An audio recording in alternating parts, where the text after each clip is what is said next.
नमस्कार दोस्तों, कैसे हैं आप लोग। मैं आनंद दुबे लेके आ गया हूं आपके लिए आज भैया कक्षा 10 का चैप्टर नंबर 2, जो कि है बेटा बहुपद। जी हाँ बेटा, बहुपद, जिसके बारे में आज बहुत कुछ ज़्यादा खास बातें होंगी। तो बेटा एकदम धैर्य धारण करके रखिए। देखिए हमारा ये पूरा का पूरा प्लेलिस्ट जो कि हमने मैथ के लिए आपको दे दिया है। साथ ही साथ बेटा, अगर आपकी तैयारी बहुत अच्छे ढंग से अभी भी नहीं चल रही है कक्षा 10 के लिए, तो हमारा एसबीएसई शिक्षा पीठ पे टारगेट बैच जरूर ज्वाइन करिए, जो कि बहुत कम मात्र फीस पर केवल कुछ वीडियो में आपका पूरा सिलेबस कवर करवा देगी। साथ ही साथ आपको मिलेंगे यहाँ पे लाइव क्लासेस, वो भी याद रखिएगा। आपको पर्सनल चैट कर सकते हैं आप हमारे व्हाट्सएप पर। आपको ये सुविधा दी जाएगी मेरे बच्चे, इस क्वालिटी की सुविधा हम आपको देंगे। तो एकदम परेशान मत होइए, एकदम बेहतरीन तैयारी करने के लिए जुड़े रहिए एसबीएसई शिक्षा पीठ के साथ, एकदम मस्त धमाकेदार अंदाज में। तो चलिए बच्चे, सबसे पहले देखते हैं कि बहुपद बहुपद आखिर है क्या मेरे भाई। सबसे पहले समझिएगा, आपको बहुपद समझने से पहले ही आपको मैं बता दूं, बहुपद बहुत प्यारा शब्द। बहुपद, वाह क्या बात है। बहुपद के लिए आपको ये बात समझनी होगी कि किसी भी व्यंजक, कोई भी एक बीजीय व्यंजक जो होता है, जिसमें कोई भी बीजीय व्यंजक, मैं ऐसे लिख सकता हूँ, बिल्कुल आपके लिए एक परिभाषा लिख देता हूँ कि बीजीय व्यंजक, ठीक मेरे भाई, बीजीय व्यंजक जिसमें जिसमें चर राशि, चर राशि मेरे भाई, चर राशि, चर राशि की घात, की घात ऋणत्तर, ऋणत्तर पूर्णांक में हो, ऋणत्तर पूर्णांक हो, ठीक मेरे भाई, ऋणत्तर पूर्णांक हो, उसे हम बहुपद कहेंगे मेरे भाई। उसे हम क्या कहेंगे मेरे भाई, बहुपद कहेंगे। सीधी सीधी बात है कि बीजीय व्यंजक जिसमें चर राशि की घात ऋणत्तर पूर्णांक हो, उसे हम क्या कहेंगे मेरे भाई, बीजीय व्यंजक कहेंगे। एकदम सरल भाषा में मेरी बात आपको समझ में आनी चाहिए। इतना प्यारा शब्द, कितना गजब बात बोल दिया।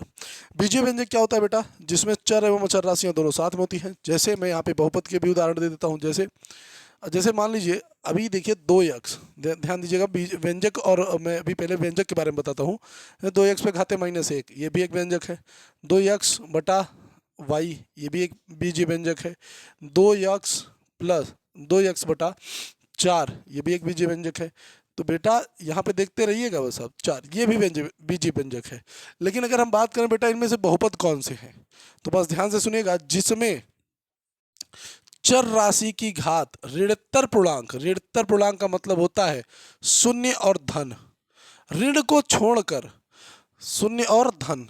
तो चर राशि क्या होती हैं, जो आपके, देखिए चर राशियां क्या होती हैं, ए टू जेड जो आपकी राशि होती है बेटा, उसे चर राशि कहते हैं। तो ए से लेकर जेड के बीच में जितनी भी राशियां हैं, उसकी जो घात होती है, वो याद रखिए कि आपका माइनस में ना हो। तो देखिए यहाँ पे माइनस में कौन कौन सी घात है, तो सबसे पहले देखिए यहाँ पे x की जो घात है, तो बोलिए भैया ये बहुपद नहीं है। यहाँ पे देखिए भैया, ये जो है अगर हम इसको ऊपर लेके जाएंगे तो इनवर्स में आ जाएगा, ऊपर करेंगे तो इनवर्स आ जाएगा, यानी ये भी बहुपद नहीं है। पर यहाँ पर देखिए, यहाँ पे इसकी घात क्या है बेटा, प्लस में है, यानी ये एक बहुपद है। ये देखिए बेटा, ये भी एक बहुपद है। तो उदाहरण के तौर पर हम ऐसे समझ लेते हैं बेटा कि जिसमें जिसमें बेटा याद रखिएगा, एक्स की घात या वाई की घात, कोई भी चीज़ दिया हो, कोई भी दिया हो, अगर एक्स की घात या वाई की घात कभी भी अगर बेटा पॉजिटिव होगी तो उसे हम कहेंगे बेटा क्या, उसे हम क्या कहेंगे बेटा, याद रखिएगा, उसे हम बहुपद कहेंगे। घात ना हो बेटा, जैसे 3x पे घाते 0, तो ये भी बहुपद है मेरे भाई। 3x पे घाते 0 प्लस इसे 7 लिख दिया मैंने, तो ये भी क्या है बेटा, बहुपद है। ठीक, याद रखिएगा, कभी भी आपके बहुपद कौन से अंक नहीं होंगे, सबसे बड़ी चीज़ यहीं पे थी बेटा कि आपके पास खास करके प्लस होना चाहिए और आपके पास ज़ीरो होना चाहिए। ये बहुत ज़रूरी बात थी यहाँ पे बेटा, इस बात को याद रखिएगा। ठीक, तो बहुपद के बारे में ये मैंने बात कह दी। अब देखिए बहुपद के प्रकार के बारे में बात करते हैं कि बहुपद के प्रकार क्या हैं। तो देखिए बहुपद के, वैसे मैं अगर बात करूँ तो घात के हिसाब से, पदों के आधार पे भी इसके प्रकार कह सकते हैं आप। तो आप दो आधार पर इसको बांट सकते हैं। एक तो बेटा पदों के आधार पे, एक तो आप क्या कह सकते हैं बेटा, पदों के आधार पे। देखिए मैं बात एकदम क्लियर कहूँगा, पदों के आधार पर। ठीक, उसके बाद आप क्या कर सकते हैं, उसके बाद आप घातों के आधार पर, घात के आधार पर इसको बांट सकते हैं। दो आधार है, दोनों आधार देख लीजिए, एक घात के आधार पर बांटा जा सकता है, एक पदों के आधार पर बांटा जा सकता है, दोनों आधार पे। ठीक मेरे भाई, तो पदों के आधार पर किस तरीके से बांटेंगे, देखिए सबसे पहले एक पदीय बहुपद, एक पदीय बहुपद जिसमें केवल एक पद हो, क्या हो बेटा, केवल एक पद हो। जैसे 2x, केवल 2x, ये एक बहुपद है, एक पदीय बहुपद है। 4x पे घाते 8, ये भी एक पदीय बहुपद है, एक पद है इसके पास। भैया 7x पे घाते 8, ये भी बेटा, ठीक। भैया 2x, ये भी भैया 2x पे घाते 4 ले लीजिए, कुछ भी दे दे, 10x पे घाते 8 ले लीजिए, 9 ले लीजिए, 89 ले लीजिए, इससे कोई फर्क नहीं पड़ता। यानी जिसमें केवल एक पद हो उसे हम एक पदीय बहुपद कहते हैं। दूसरा आ जाता है बेटा द्विपदीय बहुपद। इसके बाद आ जाएगा बेटा द्विपदीय बहुपद।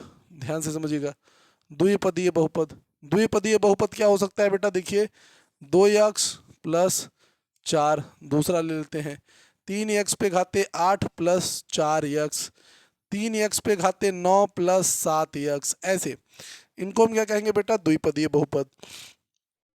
फिर आता है बेटा त्रिपदीय बहुपद, ठीक बेटा। इसी तरीके से त्रिपदीय बहुपद, ऐसे आप बोल सकते हैं त्रिपदीय बहुपद। अब इसमें क्या करना पड़ेगा बेटा, देखिए त्रिपदीय बहुपद के बारे में बात करें तो 3 पदों का होता है बेटा, 3x² प्लस 4x प्लस 5, ऐसे, ठीक बेटा। दूसरा देखा देते हैं 4x पे घाते 8 प्लस 7x पे घाते 7 प्लस 4, ऐसे कर लीजिए त्रिपदीय बहुपद। इस तरीके से इनके मानों को हम बढ़ाते हुए चल सकते हैं। उसके बाद बेटा अगर हम बात करें घात के आधार पे, तो घात के आधार पर देखिए सबसे पहला होता है एक घात का बहुपद। एक घात का बहुपद, इसी बहुपद को बेटा दूसरी भाषा में रैखिक बहुपद बोला जाता है। क्या बोला जाता है बेटा, रैखिक बहुपद। इसमें क्या बोला जाता है बेटा, रैखिक बहुपद। ध्यान से सुनिएगा, तो एक घात का बहुपद बोलिए और चाहे रैखिक बहुपद बोलिए, दोनों सेम है। इसमें हमेशा जो घातें होती हैं वो सबसे बड़ी घात जो होती है वो एक ही होती है। जैसे 2x प्लस 4, इसमें आप क्या देख रहे हैं, इसमें क्या देख रहे हैं कि इसका घात केवल एक है। सबसे बड़ी घात जो होती है वही बहुपद की घात कहलाती है। तो इसमें क्या है बेटा, वो देखिए एक है, तो सबसे बड़ी घात यहाँ पे ए है। उसके बाद देख सकते हैं बेटा जैसे 7x प्लस 8, तो यहाँ पे देखिए यहाँ पे x की कोई घात नहीं है, जहाँ पे कोई घात नहीं होती वहाँ पे घात एक माना जाता है। तो इसलिए यहाँ पे सबसे बड़ी घात क्या है बेटा मेरे, एक। तो इसलिए यहाँ पे एक घात का बहुपद है या रैखिक बहुपद है, दोनों में से आप एक लाइन बोल सकते हैं। अब देखिए द्विघात का बहुपद, द्विघात का बहुपद मेन यही है बेटा, द्विघात का बहुपद, ठीक।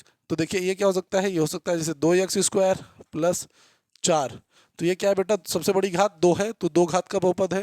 फिर आप कह सकते हैं बेटा 2x पे घाते 2 प्लस 4x प्लस 6, ऐसे कर सकते हैं। तो इसमें देखिए सबसे बड़ी घात क्या है बेटा, 2 है, तो इसमें आपके पास क्या है बेटा मेरे कि आप इसको द्विघात का बहुपद बोलेंगे। फिर इसी तरीके से आपका क्या होगा बेटा, त्रिघात का बहुपद। फिर आप क्या करेंगे बेटा, त्रिघात का बहुपद। त्रिघात का बहुपद मेरे भाई तो क्या होगा, देखिए 3x², 3x पे घाते 3 plus 4x² plus 7x plus 2, इस तरीके के बहुपद जिसमें बेटा तीन जो जो घात होगी वो सबसे बड़ी घात क्या होगी बेटा, 3 घात की होगी, तो उसे त्रिघात का बहुपद कहेंगे। जो सबसे बड़ी घात 4 होगी उसे 4 घात का बहुपद कहेंगे। जिसमें सबसे बड़ी घात 5 होगी तो उसमें को 5 घात का बहुपद कहेंगे। यानी घात जिसमें जो सबसे बड़ी घात होती है उसी को हम उस उतने घात का बहुपद कहते हैं। ये बात आपको याद रखनी है, ठीक मेरे भाई, एकदम क्लियर, कोई समस्या नहीं। अब देखिए बेस तो पढ़ा दिया यहाँ पे, अब समझिएगा कुछ बात और मैं बताऊंगा यहाँ पे आपको। देखिए यहाँ पे भी बात क्या है मेरे भाई कि शून्यक, शून्यकों के बारे में जरूर बात करता है, शून्यकों के बारे में बात ज़रूर होती है यहाँ पे। तो शून्यक के बारे में हम बात कर लेते हैं कि आखिर ये शून्यक क्या होते हैं। तो देखिए शून्यक जो है बेटा वो x का मान होता है, मेरे बात को समझिएगा, वो x का मान होता है। क्या होता है बेटा, x का मान होता है जो जो पूरे पूरे बहुपद, पूरे बहुपद का मान, पूरे बहुपद का मान क्या कर देता है बेटा, शून्य कर देता है, शून्य कर देता है, ठीक बेटा। तो शून्यक x का मान होता है जो पूरे बहुपद का मान क्या करता है मेरे भाई, शून्य कर देता है, उसे ही हम क्या कहते हैं बेटा, बहुपद कहते हैं, ठीक। तो यहाँ पे देखिए सबसे पहले हम देखिए क्या दिमाग लगा रहे हैं बेटा कि अगर हमने कहीं पर लिख दिया 2x² प्लस मान लेते हैं 4, ऐसे कर देते हैं, या मान लेते हैं हम यहाँ पे घात ऐसे ले लेते हैं, ऐसे एकदम नॉर्मल सा। तो x का वो मान हमें रखना है जो बेटा इसको 0 कर दे। तो x का अगर हम मान बेटा -2 रख दें, देख लीजिए, तो ये पूरा 0 हो जाएगा। तो देखिए 2 गुणा -2 + 4, तो यहाँ हो जाएगा -4 + 4 बराबर 0। तो यहाँ पे -4 + 4 = क्या हो गया बेटा 0, यानी पूरा बहुपद का मान क्या हो गया बेटा 0। तो यानी ये जो 2 आ रहा है ना मेरे भाई, यही इसी बहुपद का शून्यक है। ठीक मेरे भाई, इस बात को आपको याद रखना है। ठीक, तो अभी हम देखिए, अभी आपका जो प्रश्नावली 2.1 है, जो बेटा प्रश्नावली 2.1 है, इसमें जो आपका सूत्र है, सवाल है मेरे भाई, जो आपका सवाल है वो पहला सवाल देखिए मैं आपको दिखाने वाला हूँ। ठीक, आपको बिल्कुल सवाल को हम देखेंगे जिससे कि आराम से हर चीज़ों को हम लोग समझ पाएँ। बहुत ज़रूरी होता है बेटा, सवालों को तो बिल्कुल देखना ही पड़ेगा। तो प्रश्नावली 2.1 चित्र आपके सामने, जिसमें बेटा बोला है प्रश्नावली 2.1 के लिए कि किसी बहुपद px के लिए y बराबर px का ग्राफ नीचे आकृति 2.10 में दिया है। प्रत्येक स्थिति में px के शून्यकों की संख्या ज्ञात करिए। तो सबसे पहले वाले में आप ध्यान दीजिएगा मेरे भाई, सबसे पहले वाला जो आपको दिख रहा है, देखिए वो इस तरीके से दिख रहा है और आपको ऊपर एक क्रॉस किया हुआ है। ये आपका एक्स अक्ष होता है, ये भी आपका एक्स अक्ष होता है, ये आपका वाई अक्ष होता है, ये आपका वाई डैश अक्ष है, ये भी डैश। जब ये वाली रेखा इसको काटती है तब शून्यक बनता है, परंतु ये वाई के ऊपर ही है।